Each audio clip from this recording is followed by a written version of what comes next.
Welcome back to another episode of the podcast. Are we gonna title the girls episodes the girls' room? Yes, the girls' girls' room. If you Gosh, don't know I hope- that reference, I hope the Amanda show I'm sad. doesn't. It was the Amanda Copyright show, right? infringement. Yes, I apologize in advance. But it doesn't air anymore. Statute of limitations? No, I don't know. I don't I'll know. ask Lex. We'll find out. Anyway, She did entertainment law. We'll figure it out. so we'll figure it out. But welcome back to another episode. Our previous episode, we talked about Tamar, and today we're going to be talking about Miriam. Do you know who Miriam is? Yes. Yeah. Farah. Who is Miriam? Moses is cereal. Whoa. Moses is cereal. No, not cereal. Coming to an aisle near you. Hyserium. Cereal. Moses' sister. She got it Yes. eventually. Yes. Miriam is Moses' sister. And if you want the spark notes, watch The Prince of Egypt. She's fantastic in that. Anyway. Where can I watch If you it? want those spark notes, watch this movie that's over an hour. Right. Okay. So we're going to talk about Miriam. We've established who she is. So Miriam was Moses' sister, but she comes to be more than that. So the story of Miriam kind of starts with the story of Moses. They kind of go hand in hand. So their mother is, and obviously Aaron is their brother, or not obviously, sometimes people don't know that. So we have the three of them, Aaron and Miriam, and their mother Yocheved. So Yocheved has another child. At the time, the Pharaoh wanted to kill all of the boy children. He instructs all the midwives to kill the male-born children. And then when they don't do that, because the midwives were God-fearing, when they don't, who is Shipra and Pua, those two were the midwives, when they don't do that, he calls them back, and she's like, listen, these Hebrew women are not like the Egyptian women. They birth their babies by the time we get there. They're quick with it. And so he instructs everybody, his guards and his army, to go and kill all of the male children. Now, when Moses was born, Yocheved sees that, it says that she sees that he was a beautiful child, and she hides him for as long as she possibly can. It comes to a time she can no longer hide him, so she makes a basket out of reeds. She lines it with tar. No, She water seals she it. water seals it. Yeah, it was tar. I think, puts him in a blanket, puts him down the river to try and save his life. Now, his sister Miriam kind of goes along the river, tries to see what's happening, tries to keep an eye out for him until he makes it to the banks of the Pharaoh's home. The Pharaoh's daughter finds him and sees that he's a beautiful child. And so Miriam comes out and she says, hey, the Pharaoh's daughter was like, oh, this is one of the Hebrew babies, and she has compassion for him. So Miriam comes out and she's like, hey, do you want me to find one of the Hebrew women to go ahead and, nurse him for you? Because he is still a baby. He has to nurse. He can't eat yet. And the Pharaoh's daughter says, go and find a Hebrew woman. And who does she find? Her mother, Yocheved.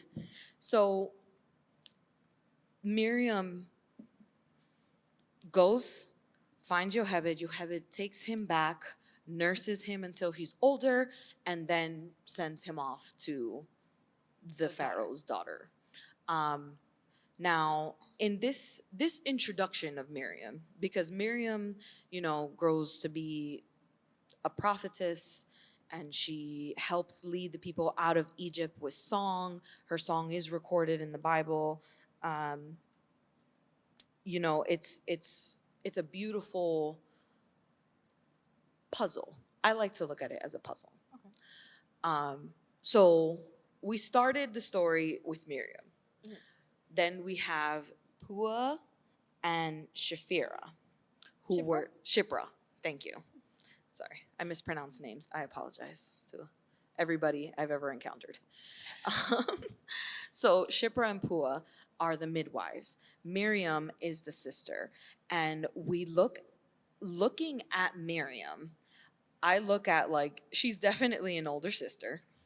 You can see how protective she is of her brother, um, but I feel like there's a plan behind her protectiveness.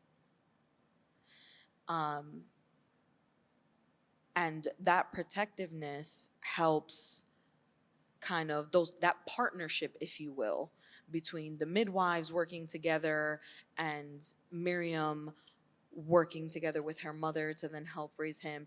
Those are partnerships that we look at that help raise one of the most influential men in the Bible.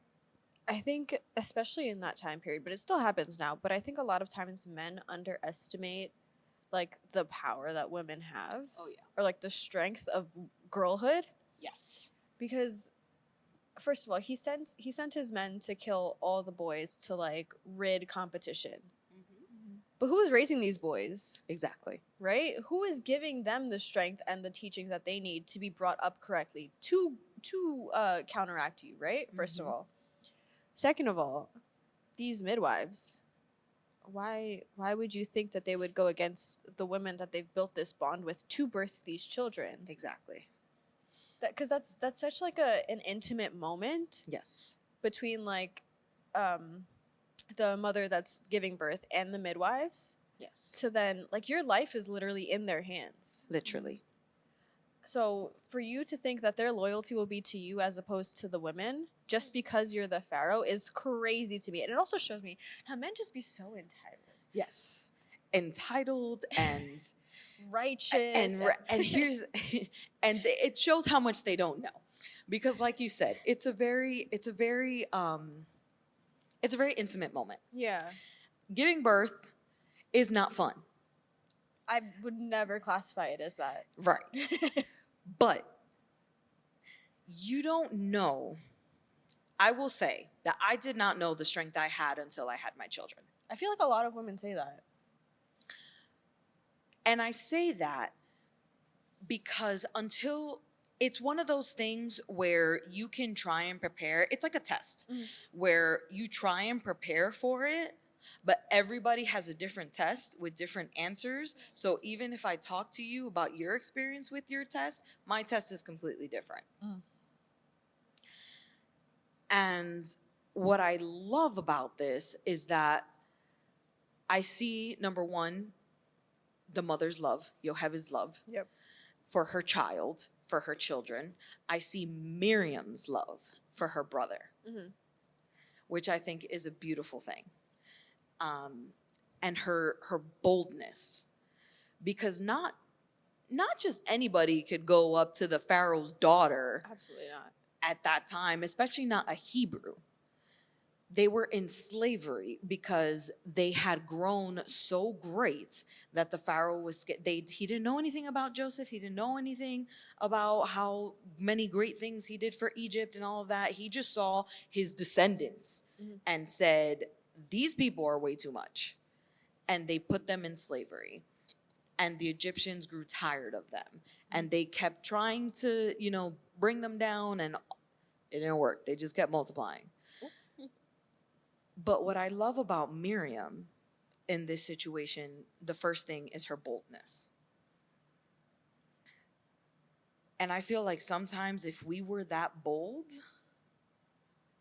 we would get further. At least for me, I'm talking absolutely. personally. I feel like if I was able to be as bold as Miriam in my everyday life, I would be a lot closer to where God wants me to be.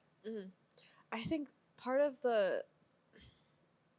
one of the hardships, I can only speak for myself, but one of the hardships that I've dealt with is the lack of boldness, right? Or a lack of confidence to go out and do the things that I know that I probably should do or that I am being called to do.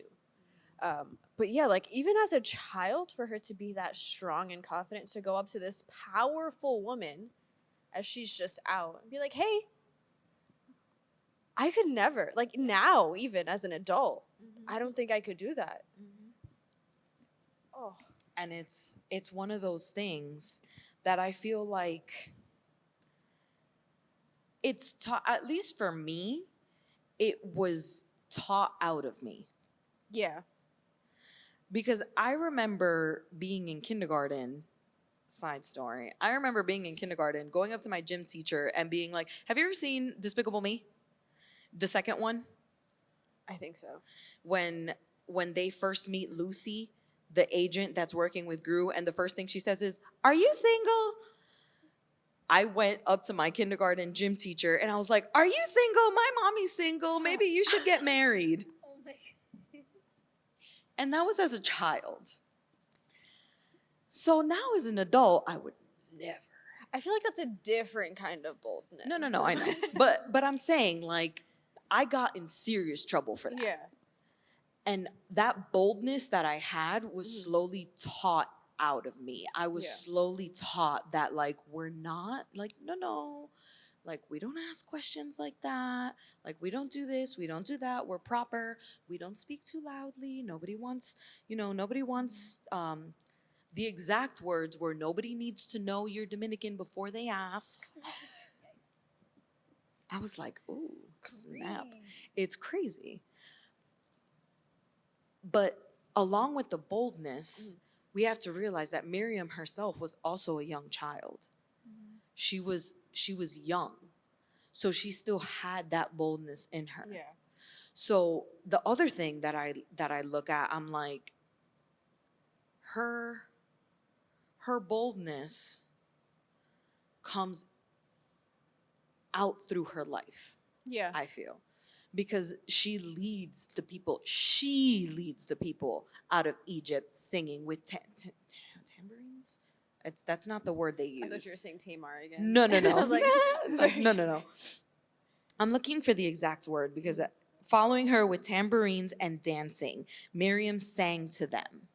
Like, her words were recorded, sang to them. "Sing to the Lord, for he is highly exalted. He has thrown the horse and its rider into the sea."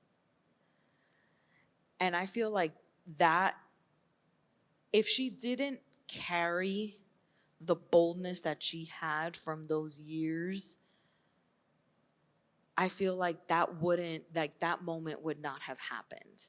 I feel like with her approaching Pharaoh's daughter, I feel like that was just setting the tone for what was to be the rest of her life. Because not only did she go up to her and be like, "Hey, I can help you with this," but that kind of like bridges a relationship.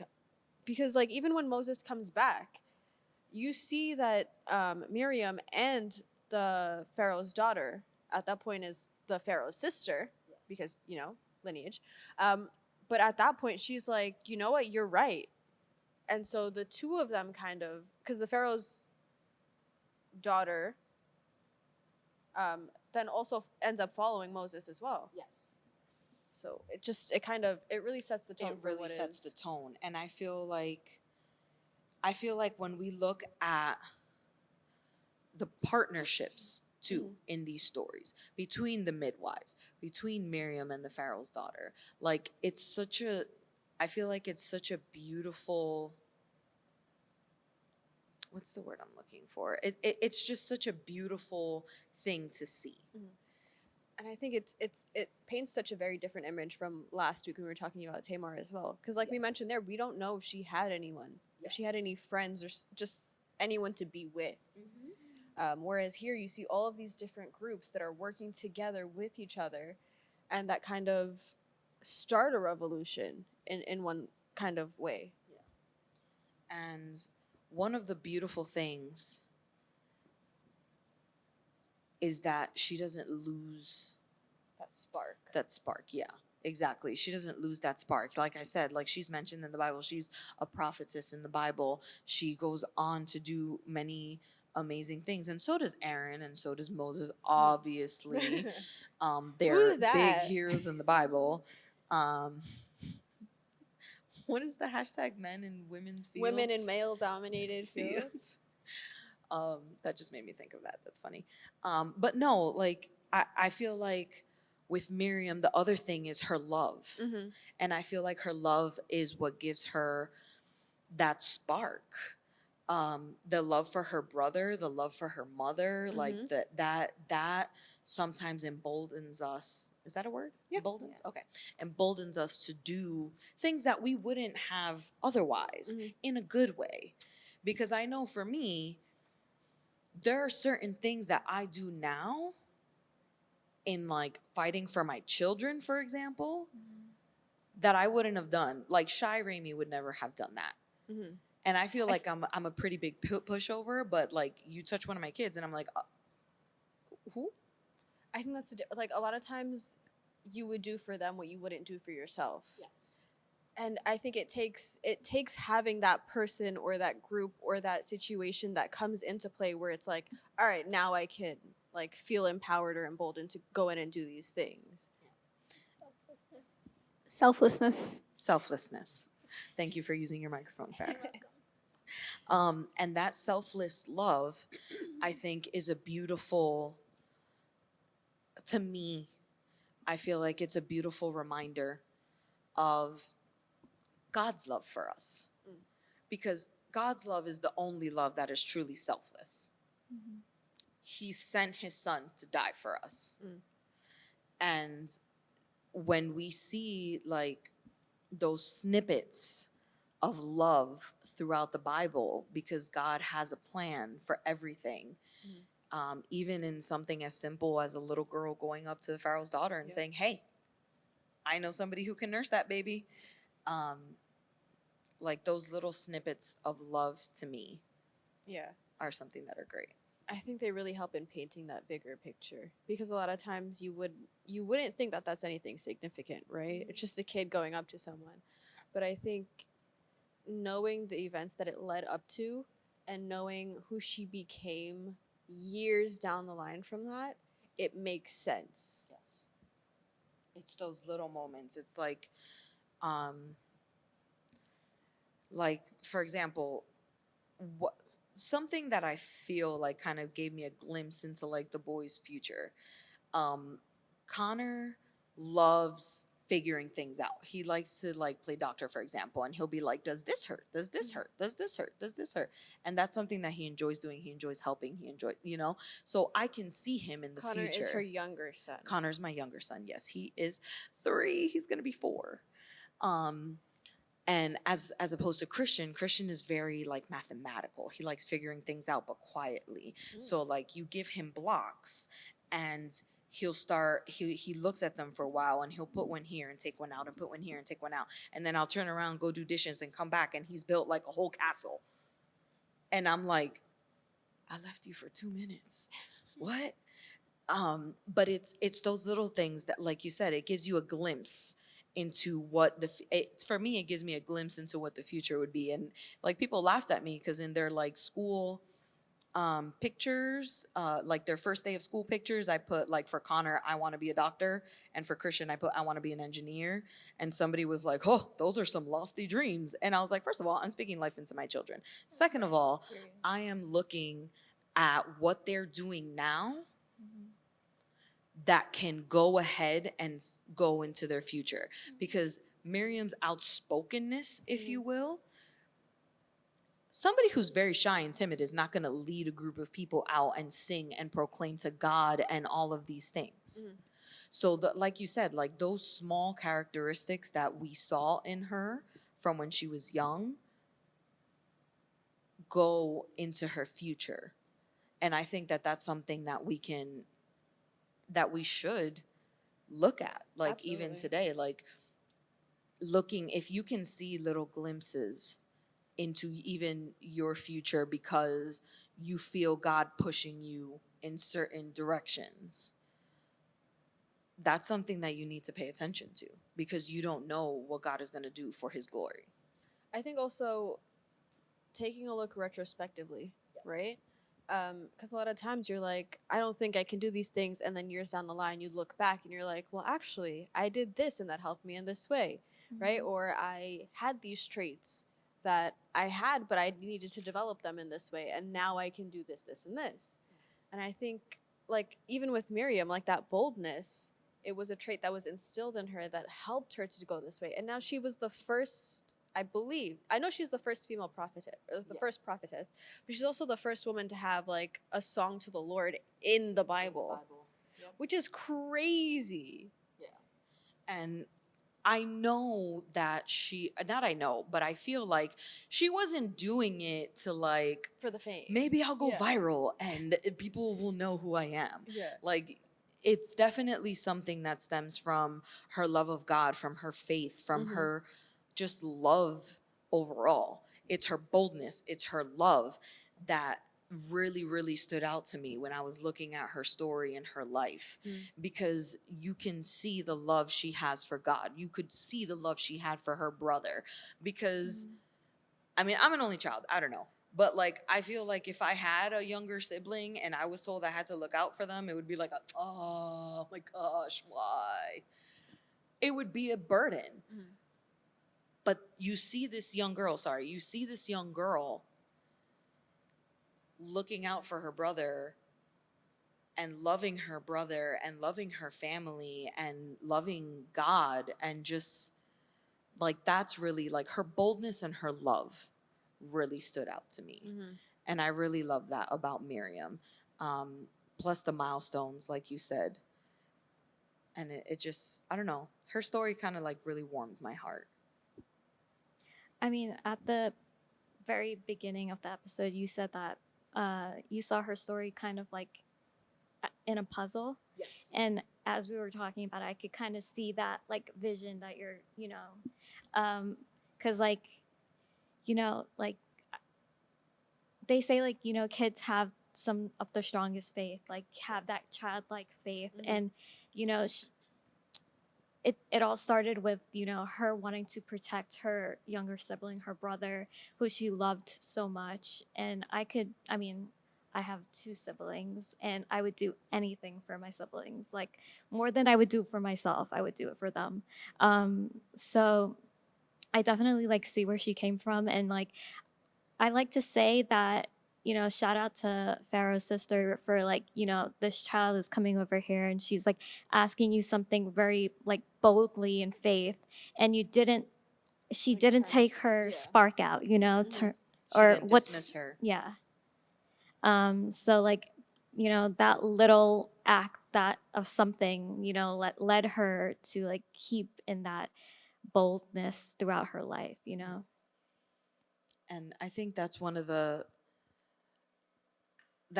I feel, for me at least, it's one of the most beautiful things that I love about reading the word, that you see all the little pieces come together. Like, if she was disobedient, if she wouldn't have loved her brother as much, if she wouldn't have done this, like she wouldn't have done that, like it wouldn't have, like, God only knows what would have happened. Literally, God only Literally. knows. Literally, God only knows. But like, that's the thing. Like, it makes me think of people who say, God doesn't call the prepared, he prepares the called. And when you look at it, when you can look back on it, I think you were saying that, Ariel, like when you look at the big picture and you look back, like hindsight is 2020. So you're like, oh yeah, like that did this and this did that Yep. and that did that and that led to that. Miriam let herself be used in a good way. Yeah. In a good Thank way, you for that because distinction. in a good way, because it can go either way. But she let herself be used in a good way, and her love and her boldness speaks so much that, I think we mentioned in the other episode, I don't know if we mentioned it in this episode, women weren't really thought of. Yeah. Like, even in the Bible, when they're talking about when Jesus feeds the 5,000, it was way more than 5,000. Yeah, it was if you 5,000 think it, men. men, exactly. Not counting women and It children. doesn't count the women and the children because they didn't really have a voice. But the fact that her story is there for us to see, to learn from, like, that is very inspiring to me. Absolutely. I think so. I think it's just, like, what a woman. Yes. You know what I mean? Yes. and because I feel like, because the story is kind of short, it kind of gets looked over, because Yeah. it's like, well, how am I supposed to talk about Miriam for 30 minutes? We just did. We just talked about Miriam for like 30 minutes. I think also because it's such a smaller part of the whole story of Moses. Yes. That a lot of people tend to focus on Moses and leading people out of Egypt and stuff.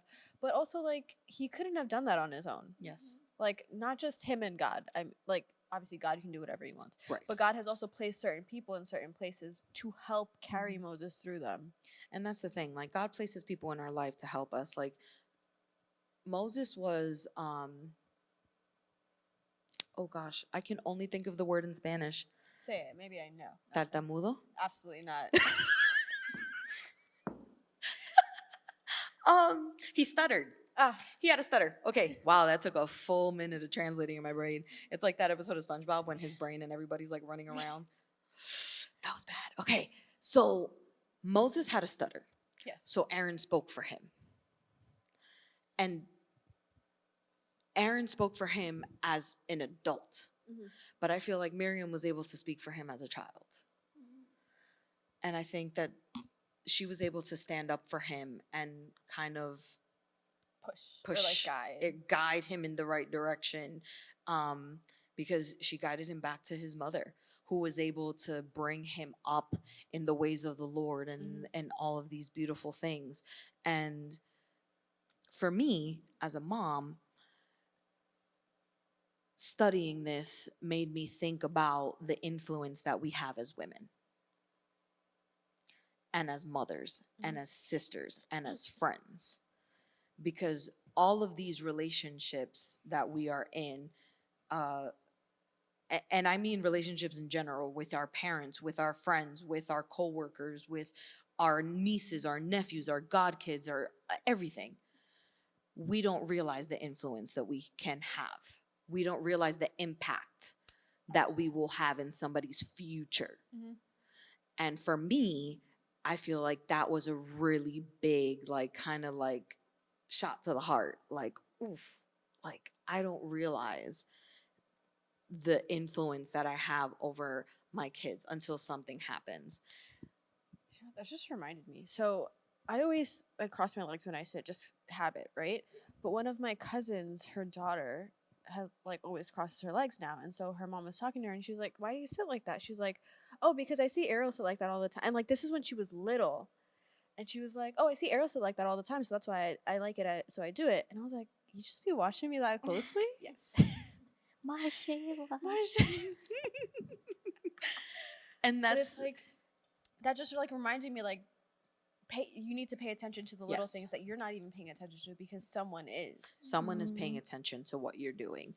And I feel like being able to make an impact in somebody's life, whether it is large or small, hopefully good, not bad, like that really, like to me, that love, that boldness, that influence that she had over the situation, was a really beautiful thing. And it really made me think about like the influence, like I said, the influence I have over my kids. Because like, for example, I like bump into a table and I'm like, sorry. And then I'm like, that's a table, Raimi. And I do it without thinking. But I also like, I apologize to my children. If I get upset and I start, it's like that video of the girl like, are you kidding? And then she goes, I'm an adult. I need to calm down.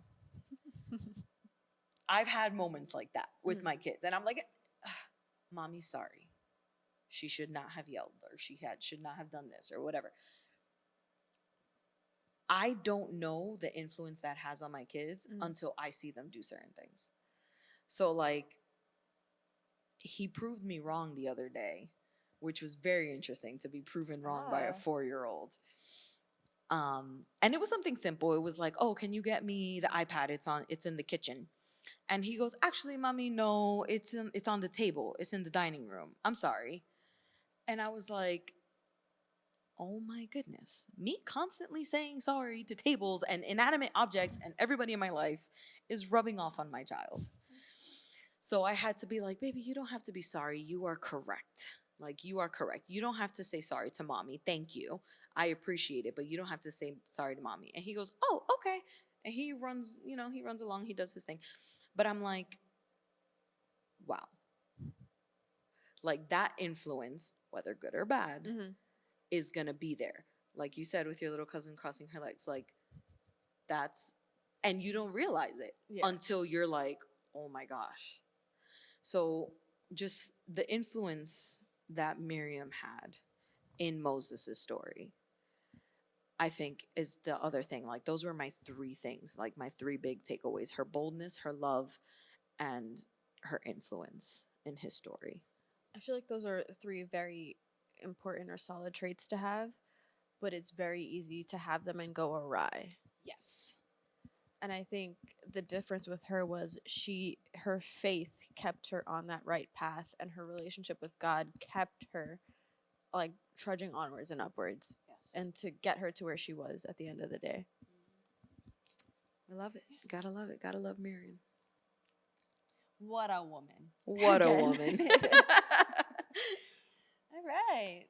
I hope you took something away. I didn't hear you, Farah. You didn't have your mic.